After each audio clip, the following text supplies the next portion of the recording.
I was scheduled for a routine pediatric valve repair when Dr. Okafor stumbled into the operating room reeking of vodka and mint mouthwash. His eyes were red and glassy, his hands trembled as he reached for his surgical gloves. The nurses around me looked away, pretended not to notice, but I couldn't. This wasn't just another shift, it was a 12-year-old girl's heart on the table. I ripped off my gloves and rushed out. My sneakers squeaked against the tile as I made my way to the chief medical officer's office. Dr. Nakamura sat behind her desk, eyes glued to her computer. I didn't knock. I blurted out that Dr. Okafor was impaired. She didn't even flinch. That's a serious accusation, she said without looking up. I told her he smelled of alcohol. I told her his hands were shaking. I begged her to come with me to see it for herself. She looked up and smiled coldly. Dr. Okafor brings in millions for this hospital. Why would I risk that?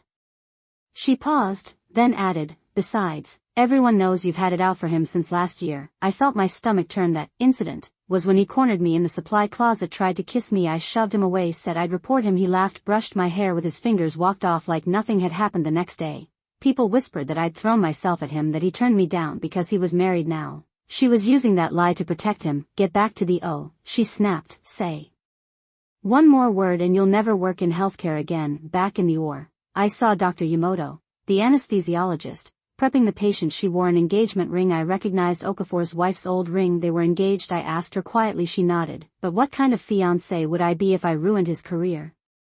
She whispered she was literally microdosing him with benzos through his to steady his hands right before the first incision. She kissed her fingers and touched his shoulder. He smiled. The scalpel glinted under the lights. His hand trembled. He made a joke about butterfingers. Then it happened. He nicked the left anterior descending artery. Blood poured into the field. The assisting surgeon shouted for clamps. Okafor refused to step back. He insisted he could fix it. He couldn't. Another surgeon finally shoved him aside. We stopped the bleeding, but it was too late. The girl would need a transplant now. What should have been a simple repair had become a death sentence after the surgery. Nakamura walked in. She clapped Okafor on the back. Tough case, she said. These things happen. Then she turned to the rest of us. She reminded us about confidentiality. If anyone claims this wasn't a routine complication, they'll be fired and sued. I stood frozen, furious, but then something unexpected happened. The girl's mother, she had watched everything through the observation window. She wasn't just any parent, she was a senior partner at the state's largest malpractice firm. She had seen it all. The next morning, legal papers were served to Okafor, to Nakamura, to Yamoto, and to me, but mine came with a handwritten note. Thank you for trying. Please be our star witness. That was when the retaliation started. My shifts were moved to departments I wasn't trained for. My badge stopped opening doors. My fingerprint scanner wouldn't recognize me. The computers froze. When I logged in, notes I hadn't written appeared under my name. Colleagues stopped talking to me. An AA pamphlet appeared in my locker. A support hotline number was taped to my windshield. My assignments became brutal combative patients, full PPE, isolation rooms, fresh post-ops, everything designed to break me. I visited my mother. She was a family law attorney. She made a few calls. They're building a case against you, she said. Start documenting everything by hand. So I did. Every denied badge scan, every fake note, every smear, every silent treatment. I wrote it all. When Nakamura stared me down during a meeting and said, mental fitness is crucial, I wrote that down too. One day, I returned from a shift and found my locker empty. My stethoscope was missing. It had been a gift from my mother. Security footage? Conveniently offline. Dr. Yamoto began hovering near me during med passes. Her hands shook. She was unraveling too. Security ignored it. When my tires were slashed twice, anonymous photos of my apartment appeared under my windshield wiper, but small signs of support began to show. Sarah from pediatrics ate lunch with me in the parking garage. Tom from ER left whistleblower policies, accidentally, on the table one day. Okafor confronted me in the hallway. He reeked of alcohol. You know, he said, good nurses focus on patients, not causing trouble. I said nothing, just documented it. Soon after, the legal team contacted me. They needed everything: photos, notes, logs, timelines. I handed over a manila envelope full of proof. Patricia Chen, the lead attorney, looked at me and said, we need you. They'll pretend this was a normal complication, but we know the truth. Then I was placed on administrative leave. No reason given. Just vague patient concerns. HR wouldn't clarify. Security escorted me out like I was a criminal. My mom waited for me in the parking lot. They're panicking, she said. This helps our case. It shows retaliation. It shows guilt. That night, I sat alone in my apartment, surrounded by papers, photos, emails. I started getting anonymous messages. Other staff shared their stories. I wasn't the first to report Okafor, just the first who got this far. Patricia's team prepared me for deposition. They warned me, they'll call you jealous, they'll say you had a vendetta, they'll use every trick. They were right. At deposition, the hospital's lawyers were brutal. They said I was obsessed with Okafor, that he had rejected me. They showed fake emails I had supposedly written. They cited anonymous complaints. They accused me of poor performance. They even questioned if I was qualified to assess his behavior. Couldn't it have been nerves? They asked. You sure you weren't projecting? I felt like I was drowning after lunch. I sat shaking in the bathroom. Patricia found me. They're scared. That's why they're attacking so hard. It means we're winning. She was right. More evidence surfaced. Nurses who had quit came forward. One had been fired after reporting a med error. Another accused of HIPAA violations for raising survey manipulation. A pattern emerged. Report a problem, get destroyed. We built a network, created shared logs. Patricia expanded the suit to a class action. The hospital fought back hard, but then Dr. Patel reached out. He'd quietly documented Okafor's impairment for years. Videos, photos, times he'd taken over surgeries mid-procedure. He was on a visa, had a family, but he wanted to help. We used USB dead drops. His evidence was damning.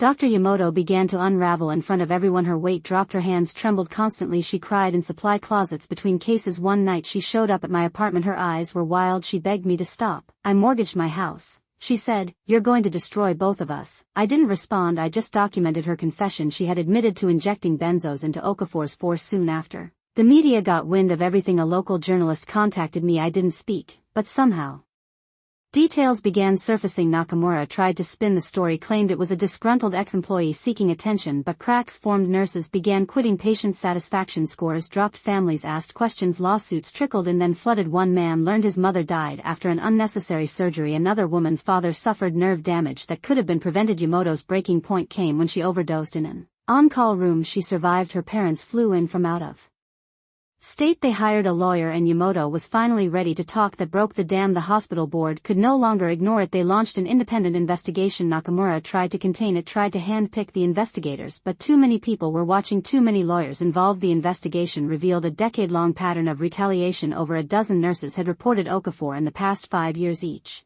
One had been forced out, fired, or harassed until they quit. Meanwhile, Okafor kept operating, kept drinking, kept getting worse. I still couldn't find a job. My license was under review. HR departments hesitated when they saw the hospital's name on my resume. I began volunteering at free clinics, anything to keep my skills sharp. I couldn't afford to lose my identity as a nurse. One day, Catherine, an early whistleblower who had left years ago, called me. She had something big, a secret recording. It was Nakamura threatening her during a termination meeting. She brings in millions, Nakamura said on tape. Do you want to be the reason we lose him?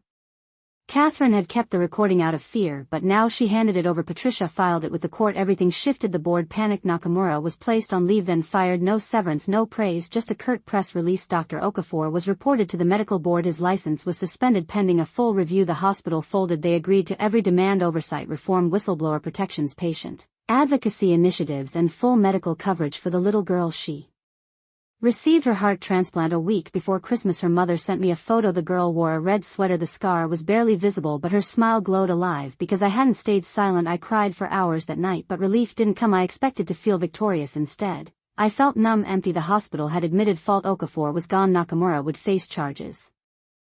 But the damage to me, to my colleagues, was irreversible. Some nurses couldn't return to the field. They had PTSD. Others changed careers entirely. I struggled to breathe every time I saw a stethoscope. The smell of antiseptic made my hands shake. I started therapy slowly. I rebuilt. One invitation changed everything. A nursing school asked me to speak, to share my story with students. I almost said no, but something told me to go. I stood in front of a room of wide-eyed nursing students, told them the whole story, every awful moment, every act of courage, every betrayal. They listened. Some cried. One young woman stood and said, "You're why I'll never stay silent." That's when I felt the shift. My pain had purpose. I became a speaker, an advocate, a consultant for hospital ethics boards. I worked with Patricia's firm to train nurses on whistleblower rights. I wasn't at the bedside anymore, but I was still protecting patients. One hospital asked me to help them design a reporting system. Another wanted staff training. I said yes every time. One day, an email came that left me frozen. It was from the hospital, the one where it all began. New leadership, new board. They invited me to present the first annual award for nursing courage named after me. I didn't know how to respond. I cried, then I accepted. Walking back into those halls felt like walking into a war zone. Memories hit me from every direction, the humiliation, the fear, the isolation. But this time nurses smiled at me. The new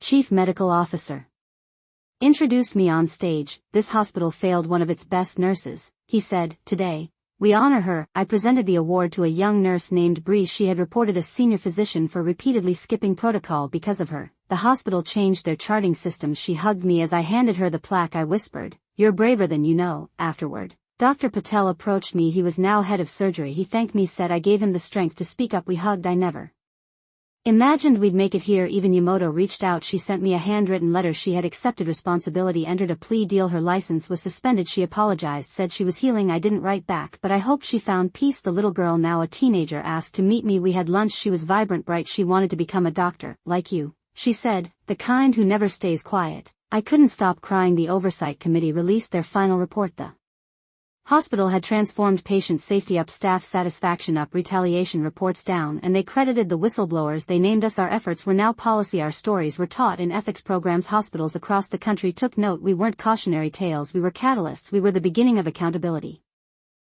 Years passed slowly but not quietly. The hospital that had once tried to crush me became a model of reform. Other institutions began calling Patricia, asking how to avoid similar scandals. Some implemented whistleblower protection programs, others revised their medical error reporting systems. I traveled from city to city, speaking to nurses, to residents, to CEOs, to ethics boards. My story became required reading in several nursing schools. It was surreal to be the example not of failure but of courage. But even with all the accolades, there were still days when the trauma returned. I'd hear a hospital code on TV or smell rubbing alcohol in a clinic, and suddenly my hands would sweat, my breath would shorten. But therapy helped, time helped, the impact we made helped. Every few months I'd get a message from a nurse in Ohio or California or rural Montana telling me they'd spoken up because of my story. Some faced retaliation, some saw change. All thanked me. Those messages meant more than any plaque ever could. The support group we had built stayed close. Sarah, Tom, Catherine, Sebastian, even Dr. Patel. We met annually in person, called each other weekly. We were bound not by blood but by fire. We had survived something few understood, and we were stronger for it. One day, I received an invitation from the state medical board. They were assembling a task force to draft new standards for reporting impaired practitioners. They wanted me on it. I accepted with hesitation but also pride. For months we worked on detailed guidelines covering everything from anonymous reporting to legal protections, and when those policies passed I cried again because I knew some future nurse would never have to go through what I did. The Excellence in Nursing Courage Award, named after me, was now in its 5th year. I attended every ceremony. Every recipient hugged me. Every story made me believe in our profession again. Then one year the ceremony took a turn. A nurse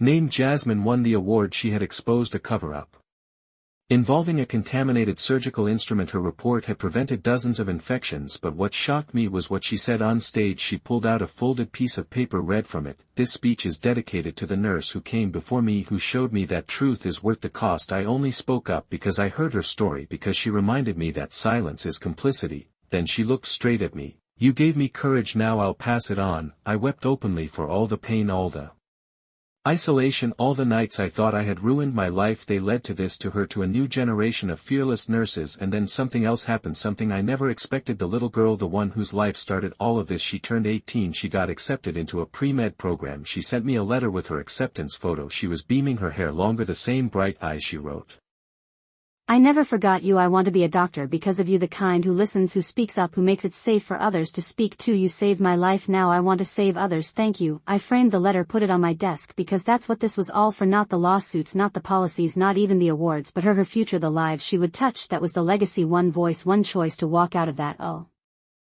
changed everything in my new life. I continued mentoring nurses. Some were scared, some were angry, some were ready to burn it all down. I reminded them that justice isn't always fast or clean, but it's possible. That every act of truth plants a seed, even if you never see it grow. One hospital sent me a report showing 0 retaliation complaints for the year. 0. That was a miracle. Another told me that their nurses had the highest satisfaction scores in a decade. Why? Because they felt heard. That word mattered. Heard because for too long we were told to shut up, told to look away, told that money mattered more than ethics. But not anymore. One evening I got a surprise visitor. It was Dr. Patel, now officially chief of surgery at the reformed hospital. He handed me a plaque, not an award but a key to the surgical education center. They had named it after me. I laughed, cried, thanked him. He said, "You changed this place. It's only right it bears your name." I visited the center the next day. Students bustled about, nurses in training practiced mock codes. Every wall had posters about ethical conduct, whistleblower protections, mental health resources. I saw a student reading from a textbook. My name was in the index under accountability and courage. I had to sit down because it felt too big, too surreal, but it was real because I had lived it, fought for it, suffered for it, and now others were safer because I had spoken. Yamoto's letter still sat in a drawer. I read it again. She had written, "I don't expect forgiveness, but I want you to know you were right. He was dangerous and I helped him. I live with that every day." I never wrote back, but I kept the letter as a reminder of how deep silence can wound, of how powerful truth can heal. Even now I still get calls, still get emails from nurses, from patients, from lawyers, from students asking, "How did you survive?" My answer is always the same: I didn't. Not entirely. The old me died in that. Oh. But something stronger rose from the ashes, a version of me that knew the cost and chose to speak anyway. That version changed hospitals, changed laws, changed lives. That version made enemies but also allies, and that version, that brave, broken-heeled version, became who I was always meant to be. On the 3rd anniversary of the settlement, I stood outside the hospital, watched parents walk their kids and watched nurses laugh on benches, watched interns hustle between wings. Peaceful, normal, safe. I took a deep breath, then walked away, not out of pain but with pride, because I had been the storm and the calm that followed, the voice and the echo, the flame and the light.